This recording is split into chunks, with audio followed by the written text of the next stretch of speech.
Well, the Cubs just got done with a 15-game stretch against the trash of the league, and they ended up going 7-8 during that run. Sub 500 baseball against sub 500 teams is not how you turn things around, folks. So let's take a look at what happened and where things can go from here.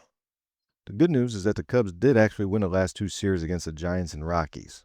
It wasn't exactly pretty, but that's what you need to do in a long season. You need to win series consistently. Just look at last year's Cubs team. They never went on a monster winning streak, but they never went on a huge losing streak either. They just took most of the series they played. They obviously need to do that the rest of this year. But they're showing that's easier said than done. The other good news out of this stretch is that Pete Crow-Armstrong is on a tear. Kind of sad to see him produce the way he has been this month, and the rest of the offense is inept. Thank God he's figuring things out, or that 7-8 record could easily be more like 5-10 or worse. Now on to the bad news. The pitching injuries continue to mount at a ridiculous pace. Matthew Boyd went down last month with a knee injury, and that somehow turned into a shoulder issue now. Fantastic. I think we need to face the fact that this ain't the 2025 version of Matthew Boyd anymore. This is the guy who spent the majority of his career dealing with injuries. Do you honestly believe that we won't be hearing about some nagging issues with Boyd the rest of the year? Daniel Palencia is out again, this time with an elbow issue. And I'll ask the same question. Do you really think this is the last time we'll be hearing about some Palencia arm issues this season? And because I'm pissed off about this guy, let's bring up Edward Cabrera. Now, I was very excited when the Cubs traded for him. I thought here's a guy that's on the brink of putting it all together. He's going to be a major piece in a rotation on a championship contender. And what has he been? A little bitch, that's what. He has not been as advertised. He had a blister on his finger that kept him out. Once again, do you not think that's just not going to be an issue for the season? But what really broke the camel's back with this clown is how he left the game the other day. Hand cramps. Hand cramps? My fucking ass, it was hand cramps. More like I just gave up a home run cramps. What a little diva. I've pretty much lost all respect for him. I'd be willing to bet most of his teammates don't think much of him behind closed doors either. Even with all these injuries, the pitching is not to blame for the subpar performance. No, they haven't set the world on fire. Yes, the bullpen has been shaky at times, but all things considered, the Cubs pitching has done decent. Thank God for Ben Brown. I will continue to apologize and say I was wrong about him. I hope he can keep it up because he just has to. Shota's turned things around, it appears, and major credit goes to Javier Assad. I'm a nice man. Yeah, I'm a nice man. He's done what Colin Ray did last year. It's an underappreciated role, but Assad has more than answered the call. Since you're watching this video, you know as well as I do what the problem has been with the Chicago Cubs team. Their inability to drive home runners in scoring position. Bottom or near the bottom of all those MLB rankings. The really frustrating part is that they are getting on base and into scoring position. But it's been brutal, and has been going on for the whole season. Even during the 20-3 run, they left a lot of runners on base. There is not one single player on this team right now that can be trusted to drive in a runner from second or third. Two exceptions might be Michael Busch and PCA. Hopefully Matt Shaw can turn into one of those exceptions. My point is that this has been a problem way too long. And it's just not this team in 2026. For whatever reason, it's been a Cubs problem for years now. And I don't know about you, but I'm getting so tired of hearing the same cliches from players, the manager, and the front office about track records, things will work themselves out, too many good players on this team, etc., etc. Piss off with that shit. Craig Counsell hasn't done much to tinker with the lineup.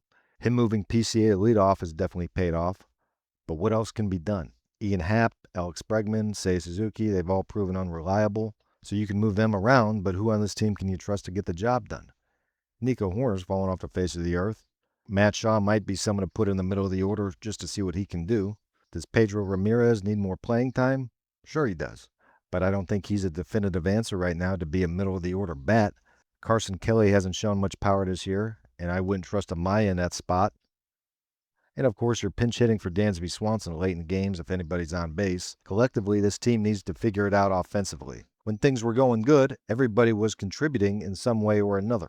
Now I don't know what the problem is, but it's worse than it ever has been. Alex Bregman at least owned up to his shortcomings, so I'll give him a little golf clap for that. But we all know you've been pretty bad this season.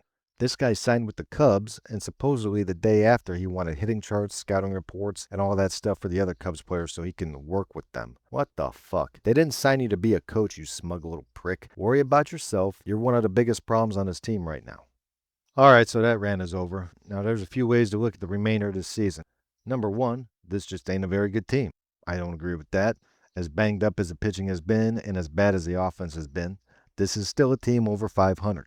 They've had 9 walk-off wins. Overall, they have figured out ways to win despite the glaring issues. Number 2, last year's team was unstoppable in the first half, then took a dump after the All-Star break. Maybe this year's team will do the opposite.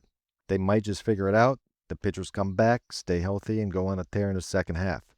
Now, obviously, that's what I'm hoping for, and I still believe this team can do that. Now, as far as the pitching health goes, I'm not holding my breath, but if they can just stay above water and this offense does what it's capable of, I think this is a realistic outcome. Finally, number 3, they need Tarek Skubal, Joe Ryan, or Freddie Peralta. Sure, that would be nice. First off, I don't know how much trade capital they have to pull any of these off. Let's not forget, just about every team who thinks they have a shot are going to be calling on these pitchers. So the Cubs could easily be outbid by a lot of teams in a trade situation based on their farm system right now. But let's say for the sake of argument, they get a Tarek Skubal. Wonderful.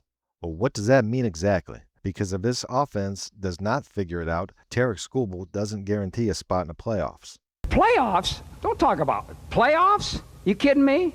Playoffs? I just hope we can win a game. And even if they do, if this offense half-asses their way into the postseason, what does having a guy like Skubal mean?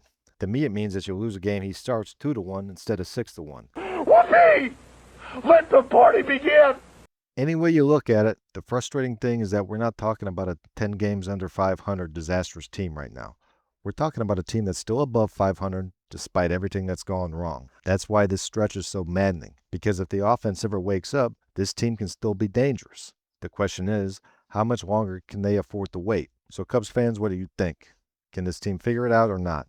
Do heads need to roll, or will things fall into place the way they're supposed to? Comment below on where you think the 2026 Cubs are headed.